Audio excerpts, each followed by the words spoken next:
예, 지난 시간에도 말씀드렸지만 베드로전서 같은 경우에는 외적인 환난에 직면한 성도들에게 위로와 용기를 주기 위한, 그래서 믿음을 끝까지 지켜내라고 하는 그런 위로와 권면의 말씀이었다면, 베드로 후서 같은 경우에는 교회의 내적인 문제, 다시 말해서 거짓 교사들, 사도 바울은요, 갈라디아서에서 저주받을 자들이라고 했던, 저주를 받을 자들이라고 했던 바로 그런 자들이 교회 안에 들어와서 하나님의 말씀이 아닌 엉뚱한 것들을 자꾸만 가르치는 것에 대한, 바울이 사역을 할 때나 베드로가 사역을 할 때나 똑같은 시대에 똑같은 시기였기 때문에요. 그래서 이제 이런 거짓 가르침에서 이제 잘 이겨내라고 하는 그런 하나님의 말씀을 전하는 것이 베드로 후서의 말씀입니다. 그 당시도 마찬가지고 지금도 마찬가지고요. 교회 안에 들어와 있는 가장 큰 이단, 그러면서도 하나님의 은혜를 굉장히 강조하는 것 같은 그런 거짓 그런 말씀이 무엇인가 하면, 그냥 믿으면 된다, 믿으면 이미 구원받았다, 그러다 보니까 지은 죄 지을 죄까지 앞으로 너희가 무슨 죄를 짓더라도 너희가 구원을 받는다, 심지어 구원받은 날짜를 알지 못하면 안 된다라고 가르치는 그런 짓을 하는 그런 교단도 있습니다. 저는 다시 한번 믿음과 행함은 동전의 양면과 같다라는 것을 잊지 않기를 이 시간 축복합니다. 야고보라고 하는 하나님의 사람은요, 행함이 없는 믿음은 애초부터 믿음이라는 것 자체가 성립이 안 되는 것이다라고 분명히 말씀하고 있습니다. 영혼 없는 그런 몸이 죽은 것 같이 행함이 없는 믿음은 애초부터 그건 죽은 믿음이다, 그건 믿음 자체가 아니라고 하는. 그런데 여러분, 많은 사람들이 이 말씀을 야고보만 했다라고, 루터는 그래서 야고보서를 지푸라기 복음이라고까지 그렇게 말했는데, 여러분 칼빈이나 루터나 쯔빙글리나 아니면 유명한 그런 시대의 목회자들 같은 경우에도 여러분, 그들은 하나님이 아닙니다. 그러므로 그들도 그냥 약점 있는 한 인간으로서 자기의 주장을 말했을 뿐입니다. 그런데 성경을 자세히 읽어보면요, 야고보 기자가 말씀을 전하는 것이나 사도 바울이나 베드로나 다 똑같아요. 다 어떤 말씀을 표현하는 것이 다르지 행함이 없는 것은 그건 믿음 아니다, 그게 다 똑같은 그런 말씀으로 이어진다라는 것을 잊지 않기를 원합니다. 초대교회의 가장 큰 이단이 영지주의였습니다.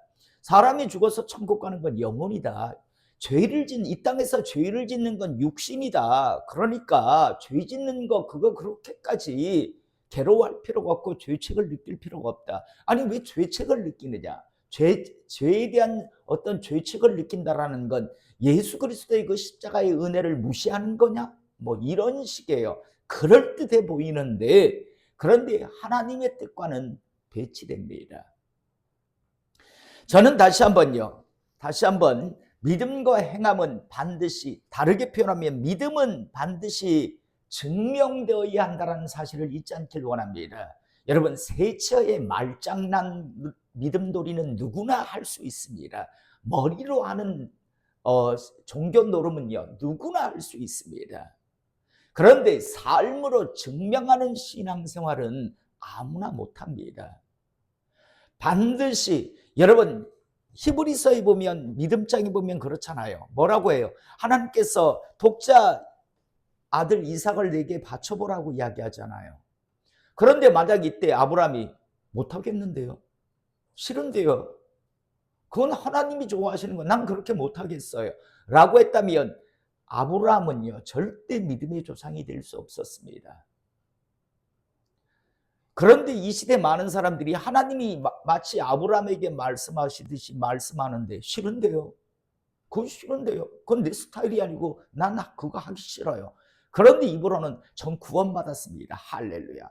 심지어 그런 짓을 하는 자들에게도 할렐루야, 여러분은 구원받았습니다 라고 이야기한다면, 이건 이건 신앙생활이 아니죠. 종교 노름에 불과하죠. 지난 시간 우리는요, 뭐라고 베드로가 하나님 말씀을 전하는가 하면 믿음 위에 덕의 지식을, 지식의 절제를, 절제의 인내를, 인내의 경건을, 경건의 형제 우애를, 형제 우애의 사랑을 더하라 라고 말씀합니다. 그냥 믿는 것으로 끝나는 것이 아니라 너희들은 그 위에 이러이러한 것들을 더하면서 하나님의 사람으로 살아가라라고 말씀합니다. 그러면서 왜 이런 말을 했는가? 이런 것이 너에게 있어 흡족한즉 그래야 당연한 것인 것, 당연하다라고 이야기합니다. 너희를 우리 주 예수 그리스도를 알게 게으르지 않고 열매 없는 자가 되지 않게 하려니와 이런 것이 없는 자는 맹인이라. 신앙의 여정을 달려가며 이런 것이 없는 자, 믿음의 덕을 이렇게 해가지고 나중에 사랑까지 더하는 이게 없으면 이런 너희들의 몸부림과 너희들의 그런 삶이 동반되지 않으면 미안하지만 너희들은 그냥 맹인이다. 여러분, 맹인이 방향을 정확하게 모르잖아요. 너희들은 그냥 눈 감고 그냥 너희 좋을 대로 그냥 달려가는 것에 불과하다. 열매 없는 자가 된다라고 말씀합니다. 저는 다시 한번요, 많은 사람들이요, 아주 대단한 은혜를 갖다가 은혜주의자인 척 하면서 여러분, 지은 죄 지을 죄까지 이미 여러분들은 용서받았습니다. 여러분들의 이름은 이미 생명책에 다 기록되어 있습니다. 이거 다 허상이라는 걸 잊지 않기를 이 시간 축복합니다. 주님 이 땅에 오셔서요, 그럴 것 같으면 여러분, 가룟 유다가 주님으로부터 특별하게 사도로 부름받았는데 지을 죄까지 용서받았으면 예수 팔고도 천국 가야죠. 그런데 주님이 뭐라고 합니까? 넌 차라리 태어나지 않았더라면 좋을 뻔했다라는 그런 말씀을 하잖아요. 전혀 말씀과는 상관없는요, 그냥 말하기 좋고 듣기 좋은 종교 노름에 불과합니다. 저는 이런 것에 속지 않는 하나님의 사람 되시기를 이 시간 주님의 이름으로 축복합니다. 오늘 이제 12절, 그러므로 너희가 이것을 알고 이미 있는 진리에 서 있으나 내가 항상 너희에게 생각나게 하리 하노라. 너희들이 이제 더 이상 흔들리지 않기를 원한다라고, 그래서 끊임없이 이런 것이 흔들릴 때마다 이것이 생각나게 하기를 원한다라고 하면서 왜 내가 이런 말을 하려고 하는가 하면 내가 이 장막에 있을 동안에 너희를 일깨워 생각나게 함이 옳은 줄 여기노니 이는 우리 주 예수 그리스도께서 내게 지시한 것 같이, 이건 하나님께서 나에게 지시한 것과 동일한 것이며 나도 나의 장막을 벗을 날이 임박한 줄을 압니다. 여러분, 사도 바울도요, 자신이 이제 곧 이 땅에서의 모든 사역을 마감할 것을 알고 있었습니다. 디모데 후서를 읽다 보면 분명히 말씀하고 있잖아요. 베드로도 알고 있었습니다. 자신도 이제 곧 장막을 벗을 날이, 나도 나의 장막을 벗을 것이 임박한 줄을 알미라. 이건 자신이 이제 이 땅에서의 사명 사역이 다 끝나간다라는 걸 그는 알고 있었습니다. 그래서 내가 힘써 너희로 하여금 내가 떠난 후에라도 어느 때나 이런 것을 생각나게 하려 하노라 라고 말씀합니다. 내가 떠나간 이후에도 너희들이 이걸 항상 기억하기를 원하고 흔들리지 않기를 원한다라고 지금 이 말씀을 한다라고 합니다. 그러면서 무엇을 말하는가 하면 16절, 우리 주 예수 그리스도의 능력과 강림하심을 너희에게 알게 한 것이 교묘히 만든 이야기를 따른 것이 아니요, 우리가 너희들에게 전한 그 복음은 무슨 지어낸 이야기가 아니다. 어떤 만담가가 이야기꾼이 재밌으라고 지어낸 이야기, 그런 게 아니다라고 이야기합니다. 그러면서 우리는 그의 크신 위엄을 친히 본 자라, 우리는 직접 봤다라고 이야기합니다. 우리는 예수님이 하나님의 아들 되심을 우리는 직접 경험했다라고 하면서 이후에 무슨 경험을 이야기하는가 하면요, 변화산상에서의 체험을 이야기합니다. 뭐라고 이야기하냐면 17절, 지극히 큰 영광 중에서 이러한 소리가 그에게 나기를 이는 내 사랑하는 아들이요 내 기뻐하는 자라 하실 때, 변화산상에 올라갔을 때 어떡합니까? 하늘로부터 이 하나님의 성부 하나님의 이 음성이 들리고 예수님께서 모세와 엘리야와 함께 있는 걸 그가 환상 중에 보잖아요. 이런 본 것과 들은 것에 대한 것을 지금 이야기하면서 교묘히 만든 이야기가 아니다. 우리는 그의 크신 위엄을 친히 봤다. 그러면서 지극히 큰 영광 중에서 이러한 소리가 그에게 나기를 이는 내 사랑하는 아들이요 내 기뻐하는 자라 하실 때 그가 하나님 아버지께 존귀와 영광을 받으셨느니라. 그가 예수님께서 변화해서 신성을 가진 그런 모습을 그가 본 것에 대해서 지금 이야기하고 있는 겁니다. 그러면서 18절 이 소리는 우리가 그와 함께 거룩한 산에 있을 때 하늘로부터 난 것을 들은 것이라. 바로 변화산에서 있었던, 여러분 변화산이라고 하는 건 어느 산이, 산 이름이 변화산이 아닙니다. 예수님께서 신성으로 변화되셨던 그 산인데 어느 산인지는 많은 사람들이 뭐 축복했던 에발산이라고 하는 사람들, 저주를 선포했던 에발산이라고 하는 사람도 있고 또 축복을 선포했던 그리심산이라고 하는 사람도 있고 참 여러 이론이 있지만 아무도 그걸 어느 산인지는 정확하게 모릅니다. 그런데 예수님께서 신성을 가진 모습으로 그리고 하늘로부터 성부 하나님의 그 음성을 들었던 바로 그 산 것을 이제 베드로는 자기가 베드로, 야고보, 요한이 그때 같이 따라 올라갔었잖아요. 그래서 그 현장을 베드로가 그때 뭐랍니까? 우리 여기에 그냥 초막셋을 짓고 그냥 여기서 그냥 있으면 안 되겠습니까? 라고까지 하는 그런 내용을 우리는 잘 알고 있습니다. 바로 그 자기의 체험을 지금 이야기하며 우리가 지금 섬기고 있는 예수님은 하나님의 아들이신 이 그리스도 메시아는 어떤 이야기꾼이 만들어낸 이야기가 아니라 나 같은 경우에는 직접 봤다, 들었다라고 지금 이야기하는 겁니다. 그러면서 또 19절 또 우리에게 더 확실한 예언이 있으니 어두운 데를 비추는 등불과 같으니 날이 새어 샛별이 너희 마음에 떠오르기까지 너희가 이것을 주의하는 것이 옳으니라. 여기서 더 확실한 예언은 하나님의 말씀입니다. 여러분 앞에는 자기 간증에 대한 것이 있지만 그 더 너희들에게 더 확실한 것이 있다. 그러면서 너희에게 주어진 게 바로 성경. 성경은 예언서이기도 합니다. 그래서 성경을 지금 더 확실한 예언이 있어. 이건 성경입니다. 여러분 이 땅에는 두 가지 하나님의 그런 계시가 주어졌다라고 말씀을 드렸습니다. 자연 계시, 다시 말해서 자연 속에서 하나님을 볼 수가 있습니다. 조금만 자세히 보면 하나님의 일하심이 보입니다. 그렇게 더웠었는데요. 아마 딱 계절이 지나가니까 어떻게 이렇게 정확하게 또 이제 가을에 입추는 이미 들어섰잖아. 지나갔잖아요. 그리고 우리 심장이 이렇게 딱 뛰고 있는 것.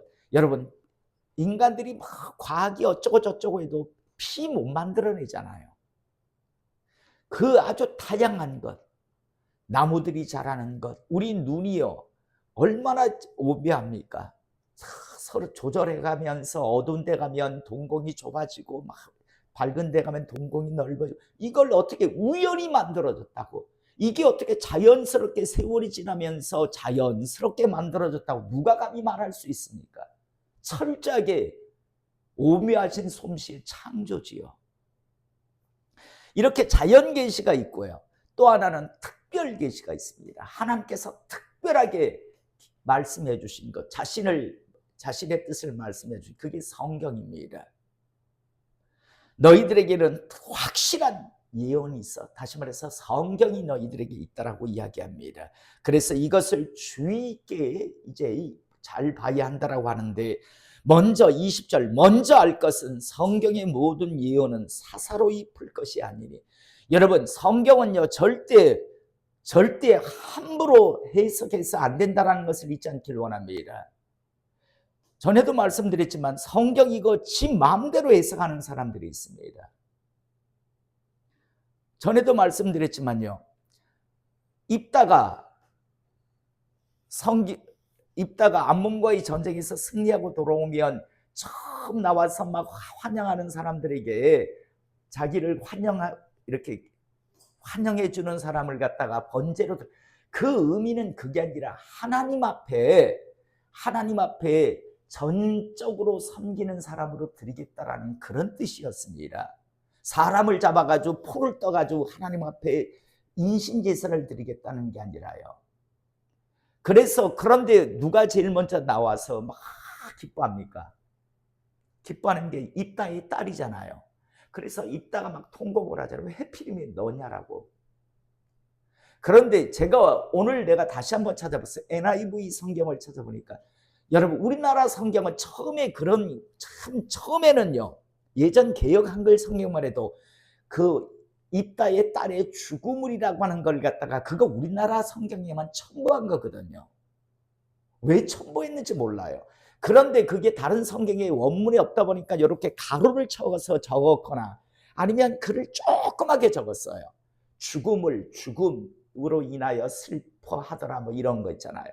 죽음이라는 단어를 그냥 우리나라 성경만 집어넣은 거예요. 그런데 다른 나라 본래 NIV에서부터 다른 성경에는 그 죽음이란 말이 없습니다. 처녀로. 왜? 여러분 입다의 딸이 와서 기뻐해서 입다의 딸이 어떻게 됩니까? 하나님의 성전에 가서 시집을 못 가요. 그냥 온전히 드려진 거예요. 헌신해가지고 그 성전 봉사를 하는 겁니다. 시집을 안 가고. 그래서 보면 처녀로 인하여 그러니까 시집 못 간 것에 대해서 애달파 있다. 이거로 되어 있습니다. 그런데 왜 제가 이 말을 하는가 하면 얼마 전에 어떤 사람이 자기 교회에서 성경 공부했는데 마침 사사기 입다 성경 공부를 했는데 여러분 입다가 서원을 잘못해가지고 자기의 딸을 갖다가 잘라가지고 꺼내가지고 태워가지고 인신제사를 드려서 그랬는데 그거 자기는 좀 이상하다고 하나님이 그런 인신제사를 그걸 원하셨을까요? 그래서 누가 그러더냐? 성경에 그런 내용 없다.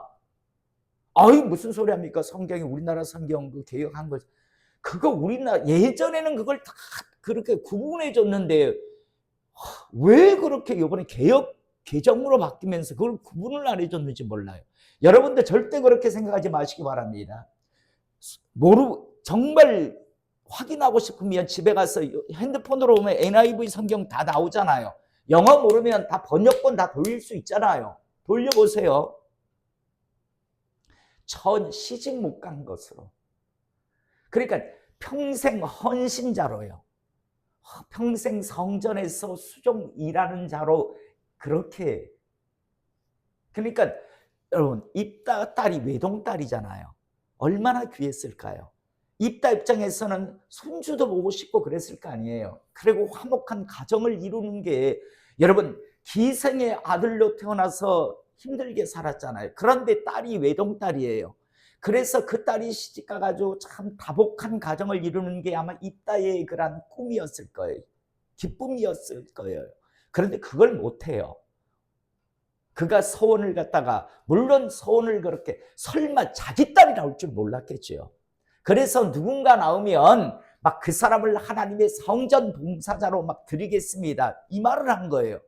그런데 여러분 다른 누가 나왔다 한들 그도 자기 사연이 있을 텐데 그렇게 자기 그 기분에 겨워서 자기의 하나님을 향한 열심 때문에 그렇게 서원한 것에 대해서 하나님이 아마 깨닫게 하시기 위해서 하셨을 거라고 생각하는데 어쨌든 나온 여자가 나온 최초에 나온 사람이 입다의 딸이잖아요. 제가 왜 이 말을 하냐면 아니 성경을 갖다가 왜 그런 식으로 난 우리나라 성경 한 번씩 있잖아요. 조금 불편함이 있어요. 그런데 그걸 또 보고요. 또 엉뚱하게 그럼 하나님의 뜻과 다르다. 하나님의 인신제사 드린 분이 되잖아요. 신이 되잖아요. 자기 딸을 갖다가 잡아가지고 잘라가지고 배를 창자를 꺼내가지고 다 꺼내고 그리고 하나님 앞에 태워드린 그리고 하나님은 그 제사를 받은 신이 되잖아요. 아니에요. 절대 그런 일 없습니다. 하나님. 제가 그래서 제 옛날 개역 한글 성경 예전에는 다 구분을 해놨었기 때문에 그거 사진 다 찍어가지고 봐라라고 하면서 다 보내줬어요. 참 성경을요. 요새 그리고 유튜브 같은 데 보면 누구예요? 김소영 집사님 요새 작곡 이렇게 복음 작곡한다라고 하는데 들리는 말이니까 그리스도인이 아닌 사람들이요. 복음 성가를 만듭니다. 요새는 AI가 너무 발달이 돼가지고요. 그러니까 감성을 자극하는 자기가 하나님의 사람이 아닌 사람들이 복음 성가를 만든다니까요. 그것도 잘 만들면 돈 되잖아요.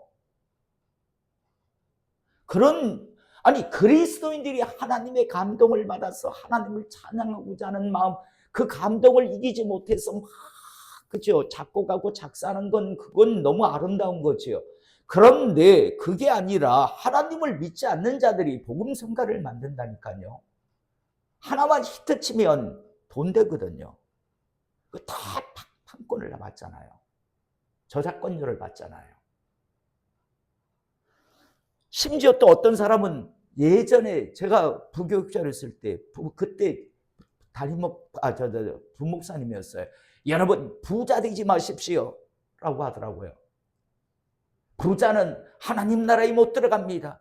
어디 성경에 그래 돼 있어요. 그런데 그걸 너무 쉽게 두려움 없이 함부로 너무 쉽게 이야기합니다.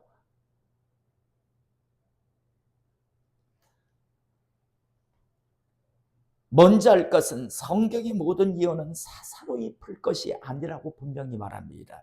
더 나아가서 성경은 언제든지 사람의 뜻으로 낸 것이 아니요 오직 성령의 감동하심을 받은 사람들이 하나님께 받아 말한 것이니라 라고 말씀합니다. 제가 그래서 자주 요즘 말씀드리잖아요. 영어 책을 읽으려면 뭘 알아야 된다고?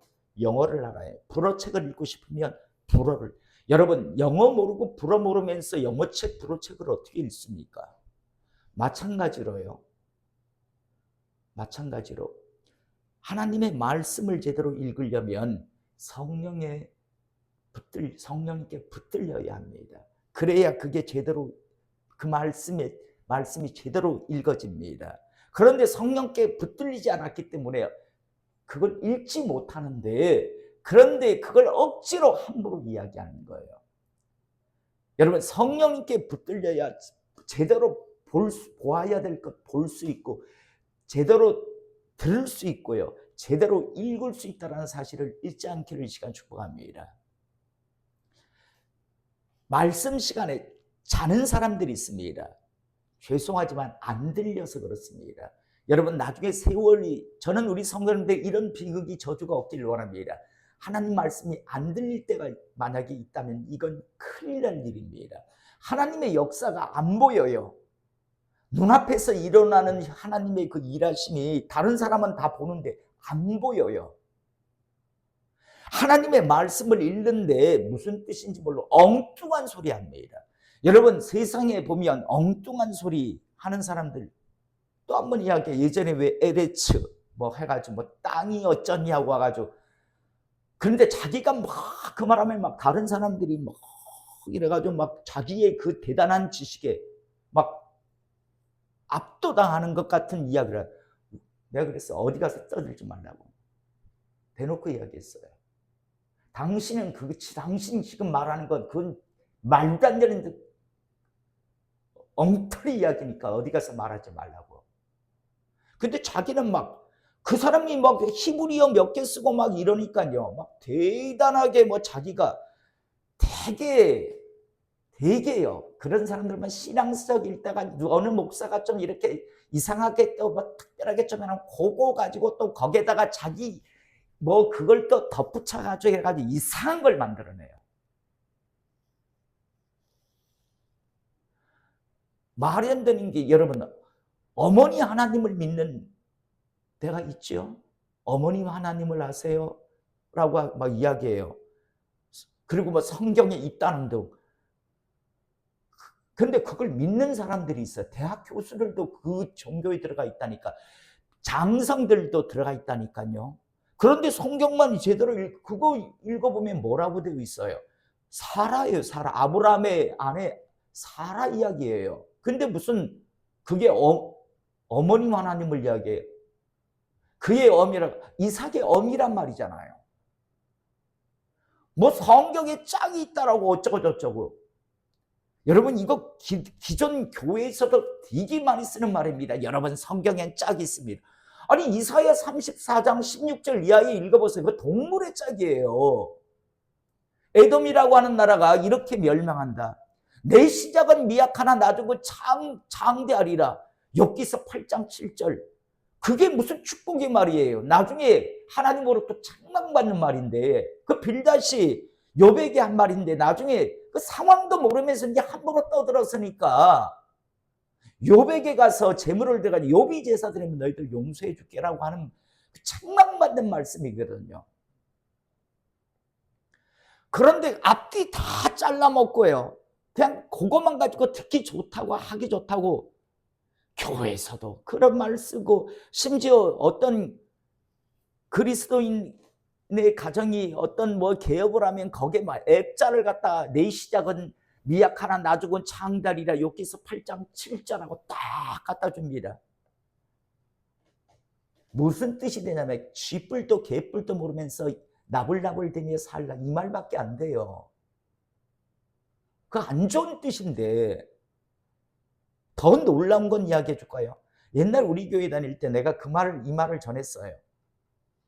욥기서 8장 7절에 차라리 그걸 빼라. 차라리 빼면 내가 이해를 하겠는데 욥기서 8장 7절까지 넣어놓고 그렇게 하지 말라라고 이야기했는데 다른 교회가 가서는 한단 소리가 아 그게 왜 뭐가 이상합니까? 욥기서 8장 7절 내 시작은 미약하나 나중은 창대 한번 와서 그러더라고요.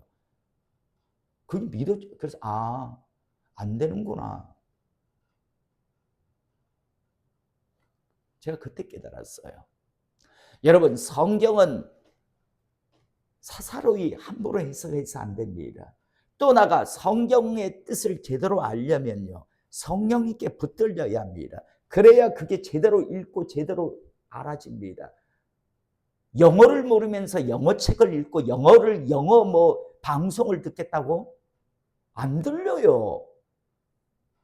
안 들리잖아요. 영어를 모르면서 영어 책을 자기가 읽겠다고? 못 읽어요. 성령께 안 붙들렸는데 성령의 감동에 의해서 붙들린 사람들이 적었으니까 성령의 감동에 붙들려야 그게 해석이 된다고요. 한글 안다라고 그거 그 뜻 모릅니다. 엉뚱한 소리 합니다. 여러분 부자 되지 마세요. 성경엔 짝이 있습니다. 뭐 이런 엉뚱한 소리를 해야 됩니다. 다시 한번 항상 성령님께 붙들려셔야 이제 하나님의 말씀을 읽을 수 있는 은혜가 주어진다는 사실 잊지 않기를 시간 축복합니다. 성령님께 안 붙들리면 성경책도 못 읽어요. 이 한글로 된 거 뭐 이렇게 뜻을 모르는데 뭐 뜻을 모르는데 그게 무슨 읽는 거예요. 저는 다시 한번 마지막 시대를 살아가시면서요. 우리가 예수님 메시아 그리스도라고 따르는 분은 그저 인간들이 만들어낸 그런 신이 아니라 정말 베드로가 오늘 고백하듯이 자기는 그 예수님의 신성을 보았다라고 이야기하잖아요. 천국과 지옥이 반드시 현실이 된다는 사실 잊지 않기를 이 시간 축복합니다. 더 나아가 성경이 꼭 읽어지길 수 있기를 이 시간 축복합니다. 말씀을 들을 때 그 말씀이 들릴 수 있기를 이 시간 축복합니다. 여러분 의외로 교회 안에 안 들리는 사람 많습니다. 앉아는 있는데 안 들려요. 앉아있다 가는 사람이 있다니까요. 왜? 성령님께 안 붙들려서요. 제가 마지막 고백할게요. 제가 옛날 집사 때요. 나 성경 안 들렸어요. 설교 말씀 안 들렸어요. 솔직히 안 들렸어요. 그런데 어떤 건 잘 들렸는 줄 알아요? 광고 시간에는 어떻게 그렇게 상쾌하게 그 광고의 오자 하나하나까지 잘 보이던지요. 그리고 정말 그 경험하신 분 없으세요? 광고 시간에 그렇게 상쾌하고 그렇게 개운할 수가 없어요. 주가야 너 경험했어? 광고 시간에 그렇게 개운해요. 모든 피곤이 다 사라진 것 같아요. 그런데 설교 시간에는 왜 그렇게 피곤하고 안 들리는지요? 성령께 안 붙들렸을 때예요. 다시 한번 이런 영적인 그런 체험들을 여러분들이 신앙으로 또 신앙의 밑거름으로 꼭 세우시기를 이 시간 주님의 이름으로 축복